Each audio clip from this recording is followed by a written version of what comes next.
Hey, deserving listeners, it's time for episode 2 of 90 Day Fiancé, Before the 90 Days, in which we follow Ed and Rose.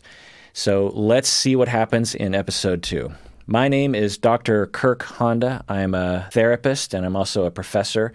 And a good portion of my professional life is spent in couples therapy over the past 20 plus years as a clinician and a professor. And so whenever I watch shows like this, I always have a ton of things to say. And now I can broadcast it on YouTube with the magic of the internet. So let's see what happens. And you've spent $5,000 in gifts. My bonus.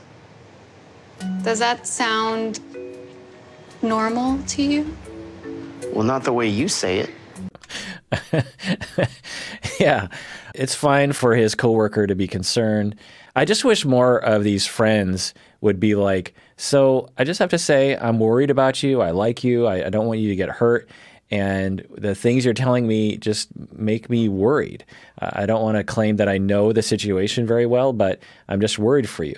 There's nothing wrong with saying that. There's nothing wrong with being worried. There is something I just find to be a little presumptuous for outsiders that haven't seen the relationship progress to just be like, does that sound normal to you? I mean, you are being obviously exploited. This person is playing you for sure, 100%. I am sure of that.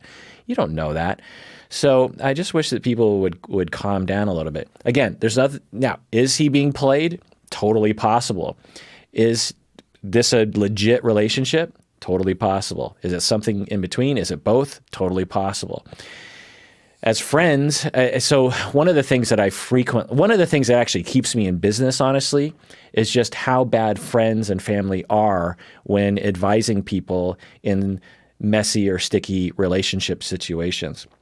I can't tell you how many times I've heard clients come to me or even people emailing me saying that, you know, they're in a situation that's a bit of kind of messy or a little atypical, and their friends and family are just so definitive about what to do. And it's usually it's usually not encouraging of a relationship.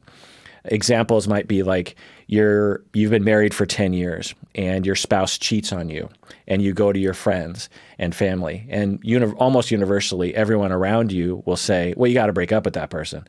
Or they'll be like, you got to accept them back. There's very little gray zone that friends and family will have. Sometimes they do, but usually they don't. And for the person going through the messy situation, they often find the reactivity from their friends and family to be too simplistic. And then they come to me as a therapist to explore it. And I say, let's explore it. And I don't have any agenda with you. What do you want to do? It's normal to have messy situations. It's par for the course. If you're in any kind of relationship long enough, it's going to get messy, whether that's a friendship or a marriage or a coworker. There are always moments where it gets weird and messy and hurtful. There are always Ys in the road where it's just like, do I pull the plug or do I move forward? But people don't walk around with signs above their head, and they don't Facebook about the messiness. What they Facebook about, what they Instagram about, what they talk about in polite conversation are all the good moments. People rarely talk about the bad moments. You take any marriage that's been together for 20, 30, 40 years, and you ask them to really tell you the dirt that they have been through, they will have numerous stories of horribleness. If maybe infidelity, maybe not. High conflict, maybe not. Maybe even violence at times, these kinds of things. Threats of divorce. Now, these are things that people don't talk about, but as a couples therapist, I hear about it, and I'm here to tell you it's the norm.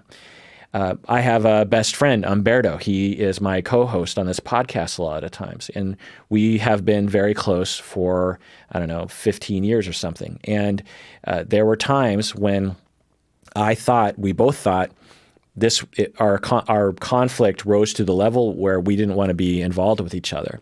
But we thought about it collectively and said, no, our friendship is too important to us to throw it away for that conflict. I could tell you, a handful of moments in my relationship with Umberto that got really ugly. And if I went to a friend, they'd be like, why are you putting up with that bullshit? Well, now, of course, I'm spinning it in a certain way from my perspective. As a therapist, I can always guarantee I will always be in business because of just how horrible friends and family and coworkers are at advising people about these sorts of things, how black and white and judgmental they can be, like this coworker is. Now, the coworker is expressing something that a lot of people would say, but I just wish people would say, okay, I trust you. You're a smart person. I'm sure you're making a well thought out choice. But I just have to say, hearing what I'm hearing, it makes me worried for you. And I don't want to come across like I know what you've been through, but I'm just saying that the things that I'm hearing, I'm worried. And I just want you to know that because I care about you. And then just let it be. It's not your job to fix other people's problems unless they're asking you. And I don't think he's asking her to fix his problems. Ed is such an optimist. It's unreal. He doesn't really look at the negative side at all. He's really putting his heart out on the line. My main concern is that she is using him. So you notice that she doesn't say, I'm worried about him and those are my feelings. What she's saying is, he is an optimist. There's something wrong with him, and there's clearly something wrong with this woman in the Philippines. Instead of sitting with your own feelings and saying, okay, where do those judgments come from? I'm judging him. I'm judging this woman in the Philippines. I don't actually know much about the situation. Why am I jumping to these conclusions? Well, it starts with the primary emotion, either fear or hurt, usually, almost all the time, if not universally. And for her, I'm guessing she's afraid for him because she cares about him. And maybe they're in business together as well, and maybe she's even kind of worried for herself because if he is exploited by someone, it could maybe hurt her business. So maybe that's why she's pouring this on a little bit too. I haven't sent her one dime, but her sister texted me the other night, and she basically said, I need help. My store's gonna close, and she's asking me for money. Oh my gosh. Do not send money. I was really shocked when I got the message from Rose's sister asking me for money. We can talk about when I get there. And she's like, no, you need to send the money right away. And she asked me not to tell Rose. So yeah, that's pretty concerning. That's a pretty big red flag for exploitation. Send me the money now and don't tell Rose about this. You got to wonder, is this the scam? Has Rose and her sister done this to countless other people before this? But it's not a guarantee. Maybe Maria is legitimately really struggling and she's like, well, if my sister is going to marry this guy because I know that she's in love with this guy, let's start the infusion of our lives a little earlier than later. It's also possible that Maria is a piece of work. We just don't have the data yet. I don't want this to be a shakedown. My biggest fear is that Rose is involved. And if she is, it's going to be a sad, sad day for me. So again, as I've been saying before, it's possible that Rosemarie loves Ed as much as you can without meeting in the flesh and genuinely wants to marry him and wants to spend the rest of her life with him, and for her to know about her sister asking him for money. Both of those things can be true. You talked to Rose about this? No way. I have not thought about a lot because I'm in love, and That's why you need to take a step back a little bit and look at the bigger picture. So that's concerning. She asks him a good question. Have you talked with Rose about this? He says, no way. That's concerning. If he's concerned about this, he should ask Rosemarie. I'm guessing he's not asking Rose because he's worried about the answer. He's worried that Rose will say, yeah, I did know about my sister asking you for money. And then that will be a very difficult moment for him and he'll have to make a decision. But he's avoiding that. He's going into denial about that. He's going to choose to believe that Rose doesn't know about it because so much of his hopes and dreams depends on this relationship working out. And this is another thing that people will do in the beginning of relationship when we're so desperate for a significant other, which is normal, we will go into denial about certain things. And to some extent, that's what gets people down the road of love because if you see all the flaws in all their glory in the beginning of a relationship, it might halt the process of love that we all need to go through. So there's a bit of denial that's normal, but at the same time, there's a line that maybe one shouldn't cross.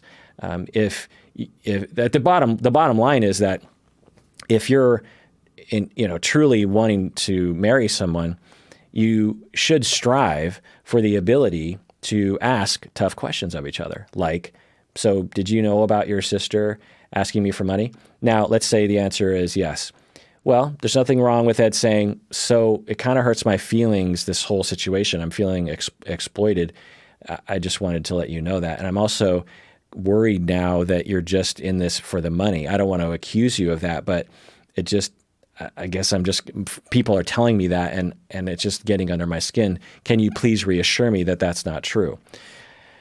So, it's a tough position for him to be in.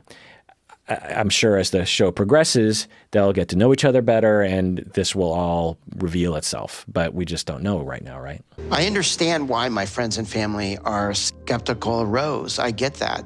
There's a lot of reasons why I shouldn't go, but in my heart, I know I have to, and I pray to God that Rose is my soulmate. I just hope I'm not making a mistake. I haven't been in a relationship in 28 years, and I think this is my one and only chance at love again, and I have to go through with it. Okay, so that's an interesting detail. He says he hasn't been in a relationship in 28 years. There's a possibility that his relationship age is actually a lot younger than his biological age, that he feels that he relates more to someone in her 20s than he does to someone older because of the maturation of his romantic self, if you will. There's a lot of things I can say to this, but as a parallel phenomenon, sometimes in our field, we'll talk about how from the point you start using a substance, when you become dependent or addicted to something, the development of yourself, of your sober self, becomes arrested. So let's say that at the age of 18, you start drinking heavily. And then at the age of 38, you stop drinking. And some will say that at the age of, even though you're 38 years old, you're actually only 18 years old, particularly around things that you used alcohol to cope with, like your emotions or romance or this kind of thing. Because you've missed out on the opportunity to mature while being sober. And so at the age of 38, you have an 18-year-old's ability to cope with your emotions. Whereas if you had been sober that whole time, you could have matured in a way that didn't depend on alcohol to cope. Now, so even though you're 38, in some ways, like say your career, you're doing a 38-year-old competence level, but when it comes to emotions, you're like an 18-year-old. And with Ed, since he has, for whatever reason, not had a relationship for 28 years, it's quite possible that he has a hard time relating to someone his age because they have had a lot of relationships and have matured in that way to that point. And for him, that feels like some sort of disjointed reality, and so he wants to date someone younger than him. I'm just hypothesizing there. It's also possible that he is a controlling person. He certainly has some tendencies there, and he believes, to some extent accurately, that if he is with someone who needs him for a visa and who needs him for money and survival, that will give him the security that he wants to have. It's something I guess I haven't talked about yet, but I don't want to accuse any of these people of this, but it certainly could be a factor in some of them, if not all of them, in that when we feel like it's hard for us to find a partner in the typical ways, we might resort to something like this because we might believe like, well, if I find someone that really needs me in a lot of different ways just to survive, then that will mean I will be able to sleep better at night because I'll know that they can't really leave me because their whole life would fall apart if they left me. So it's possible that that's at play too. I don't want to accuse Ed of that, but I just want to throw that out there as a possibility. All right, well, that does it for episode 2 with Ed and Rose. I hope you enjoyed this. Comment below, let me know what you think. Also, subscribe, hit the bell, as always. And if you haven't already, become a patron of the podcast by going to patreon.com. And also take care of yourself and take care of other people because we all deserve it. We really, really do.